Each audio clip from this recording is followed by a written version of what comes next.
வணக்கம். நான் தொடர்ச்சியா என்னோட சொந்த ஊர்லயே வந்து சுடுகாடு இல்லங்கிறத எல்லா தொலைக்காட்சியிலயும் பதிவு பண்ணிட்டு வரேன். இன்னைக்கு நம்ம வந்திருக்கிறது அந்த சுடுகாட்டுக்கு தான். இதுதான் அந்த சுடுகாடு. நாங்க சின்ன பசங்களா இருக்கும்போது இது வந்து ஆத்தங்கரை ஓரமா தான் இந்த சுடுகாடு இருக்கும். அப்போ வந்து இந்த சுடுகாடு பயன்பாட்டுல இருந்துச்சு. இங்க தான் புதைப்பாங்க. ஆத்துல தண்ணி போனா எரிப்பாங்க.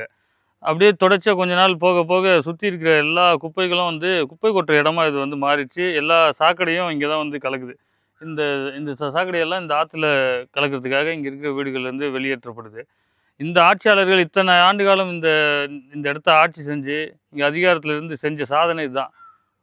வீட்லேருந்து வர கழிவ கூட ஒழுங்கா மேலாண்மை செய்ய தெரியாம, இப்படி இத்தனை இங்க ஒரு பாரதிதாசன் ஒரு பள்ளி இருக்கு. இங்க இத்தனை பேர் வந்து குடியிருக்கிறாங்க, வாழ்ந்துகிட்டு இருக்காங்க. அவங்க கிட்ட வரி வாங்குற ஒவ்வொரு முறையும் கணக்கெடுத்து எந்த வீடு எந்த எந்த கட்சிக்கு ஓட்டு போடுன்னு தெரிஞ்சு காசு குடுக்குற இந்த ஆட்சியாளர்கள், அவங்களுக்கு என்ன வேணும்னு இதுவரைக்கும் கேட்டதில்ல. இங்க இருக்கிற மக்களுக்கு என்ன தேவை? எதுக்காக போராடுறாங்க?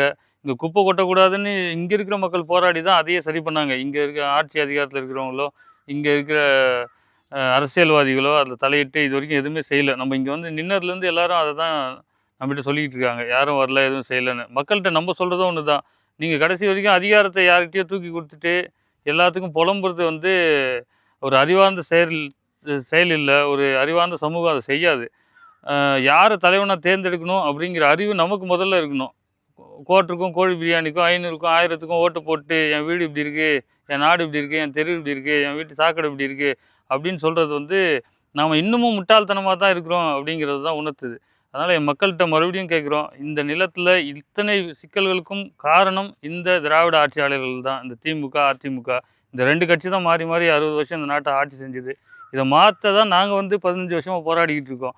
இந்த முறை உங்கள் வாக்கு விற்பனைக்கா, விவசாயிக்கா என்பதை முடிவு செய்யுங்க. இது எல்லாத்தையும் நம்ம மாத்துவோம். நன்றி, வணக்கம்.